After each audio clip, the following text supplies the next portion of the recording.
These stories are taken from the book Arthur the Spotless Engine. The Spotless Record. A brand new tank engine was racing across the island of Sodor. He was very excited, and he didn't want to be late.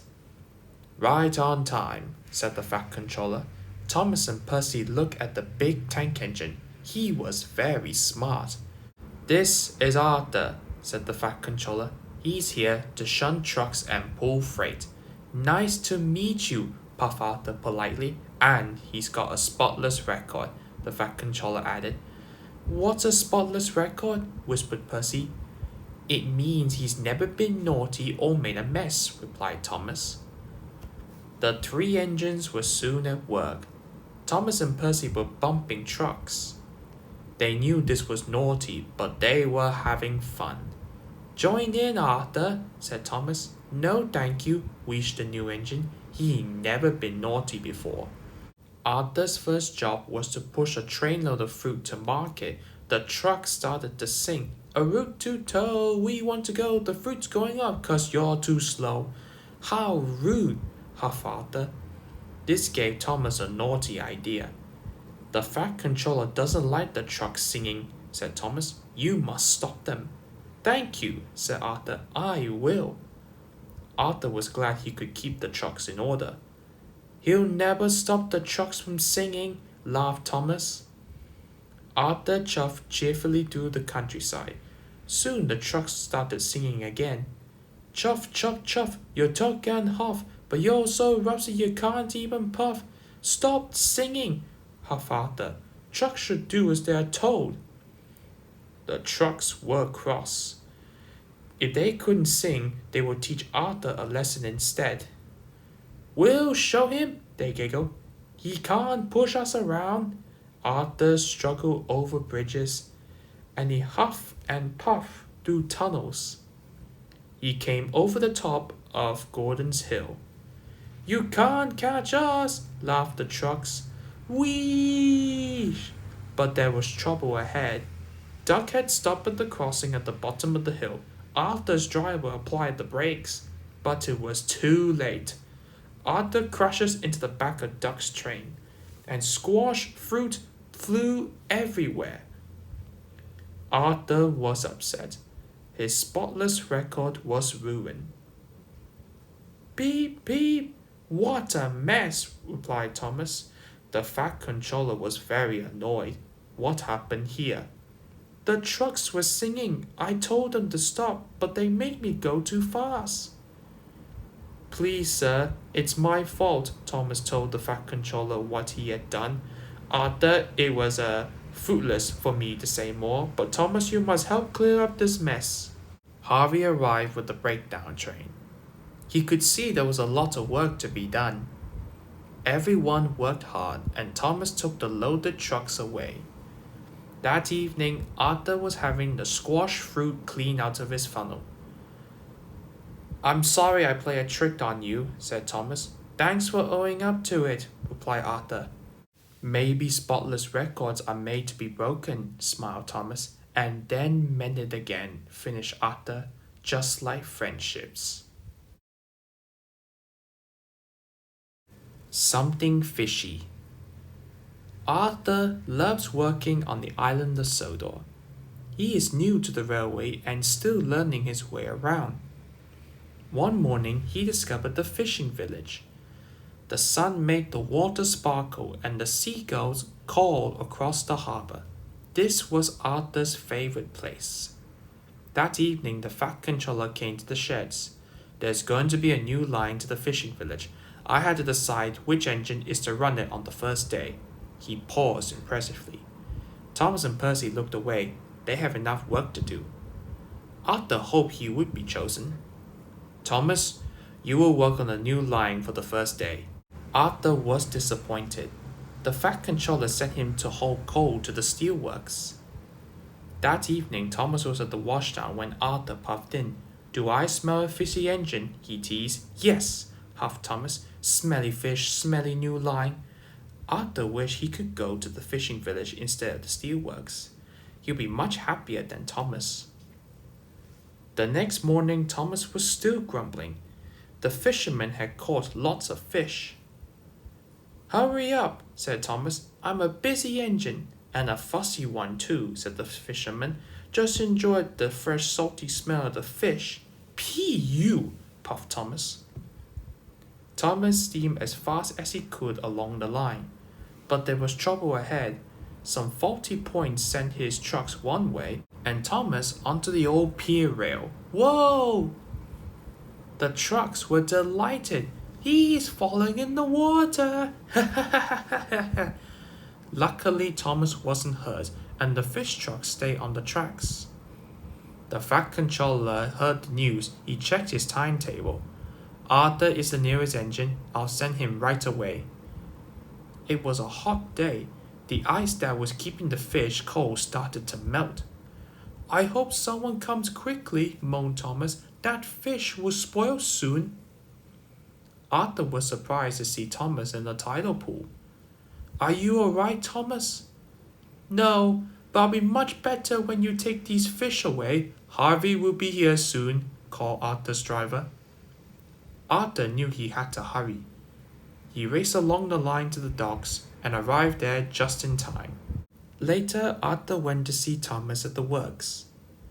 Thank you for helping me, said Thomas. Thank you, said Arthur. I wish I had the fishing village line all the time.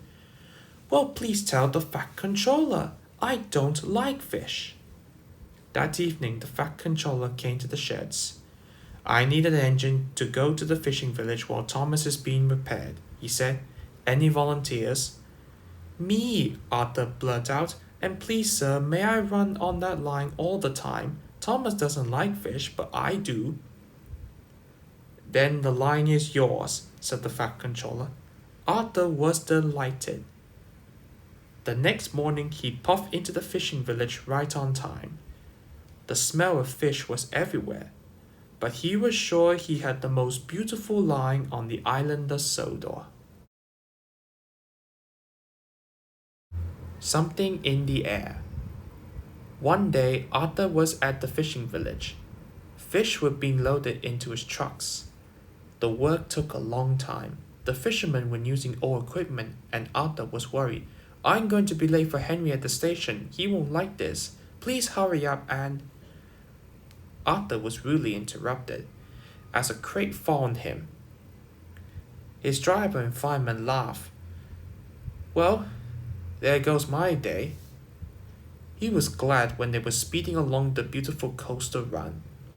As they passed the lighthouse, they saw a man waving a red flag. What's the matter now? High tides are damaging the track, reported the man. I marked the spot. We'll go and inspect, said the driver. It would be dangerous for heavy engines like Henry, agreed the driver. But for Arthur, it's safe enough. The guard left a red oil lamp by the damaged track to warn engines. When we get to the station, I'll tell them to close the line. Henry was waiting anxiously for Arthur's trucks. Pwah, you're late, and that smell is making me ill. I can't help it, it's the fish, replied Arthur. And there's danger on the rails, that's why we're late. Ha, you're the only danger on the rails, Arthur. Now stop wasting time and get your trucks hitched to my train. Arthur's driver and fireman were in the station master's office when they heard Henry's whistle. He was steaming out of the station with his long heavy train called the Flying Kipper. What route is Henry taking tonight? Asked the driver. The coastal run is the quickest. Oh no, gasped the driver. There's damaged rails up ahead. We need to stop him. Quickly, the station master phoned the signalman. Henry roared past the signal box. I'll soon make up for lost time. The signalman couldn't hear the warning in time. By the time he did, Henry was far away in a cloud of steam. When Henry reached the coastal track, his hopes for a fast runward dash. Fog floated everywhere. I can't see, cried Henry, nor could his driver. And when he could, it was too late. Henry splashed into the water with the train followed behind. As soon as the tide was high enough, Henry was craned out of the water. Not your fault, Henry. There's been a miscommunication. Don't worry, we'll soon have you in working order again. When Henry arrived at the docks, Cranky the Crane looked down on him. My, Henry, I expect you had some fishy tales to tell, but take my advice, have a long hose down first. Ha, hissed Henry, but there was worse to come. Look, said a boy, they caught all this fish and a green whale too. It's not a whale, it's a monster, said another. Henry was most upset. Arthur now felt sorry for Henry. Come on, your driver says it's time for a nice washdown. Then you'll feel much better. And Henry did. I'm sorry I was rude to you, Arthur. That's all right, Henry. But can you smell something? What? Fresh air. Oh, yes, replied Henry happily. Thomas and the Fish. Thomas was shunting trucks in the yard when the Fat Controller came to see him. The fishermen had caught their biggest catch of fish ever. Thomas, you must help Arthur take the fish to the docks. Thomas was really fed up. He didn't like the smell of fish. And when he got to the fishing village, there were lots of trucks, all filled with fish. Thomas had never seen so many fish. Phew! What a horrible smell! Then Arthur arrived. Arthur warned Thomas the route to Brendon Docks is really bumpy. Only take 5 trucks at a time and go slowly and steady. Arthur carefully collected 5 trucks and then he puffed slowly away. Thomas looked at the trucks full of fish. He didn't want it to go slowly and steady. He really wanted to get his smelly job over with. So Thomas shunted all the trucks into a long line and he puffed out of the village. The trucks were heavy and smelly, but Thomas was pleased his job would soon be over. But then the troublesome trucks decided to have some fun. The trucks giggled and wiggled and made his journey very bumpy. He pushed the long line up the hill. I wish I had taken fewer trucks, he admitted. He started to puff down the other side. Thomas tried to go slowly, but the trucks wanted to go faster. On, they cried. Thomas went faster and faster. Cinders and ashes, he cried. Salty was at the bottom of the hill. He was waiting for a signal. He didn't know Thomas was coming down the hill. Thomas was out of control, and he braked as hard as he could. But the fish trucks were too heavy. Oops, said Thomas. Sorry. The trucks had crashed into Salty, and Salty was covered in fish. Never mind, me hearties. The smell reminds me of the sea. Thomas's driver telephoned for help, and soon Harvey was clearing the tracks. Thomas wondered what the Fat Controller would say. He found out soon enough. You have caused confusion and delay. You must learn to be more safe. Yes, sir. Sorry, sir, said Thomas. This time, Thomas shunted only 5 trucks together. He took a deep breath and chuffed away. I must get to the docks on time, he said, but the trucks were up to their old tricks. Hold back, they giggled. But this time there were only 5 trucks. Thomas biffed and bashed and bumped them, and the trucks weren't troublesome anymore. As soon as he delivered the first trucks, Thomas went back to collect the next 5. His coupling smelled of kippers and his cab smelled of cod, but he was working so hard that he forgot all about the smell.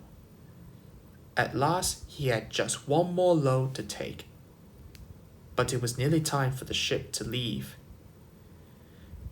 His axles ached and his buffers were bashed, but he got to the docks just in time. Thomas was very happy to say goodbye to the fish. Then the fat controller came to see Thomas. I know you don't like the smell of fish, but you have worked very hard. You are a really useful engine. Thomas felt very proud, but he still had the smell of fish in his funnel, and he couldn't wait to be clean, so he puffed off to the washdown. Arthur and Salty were both already there.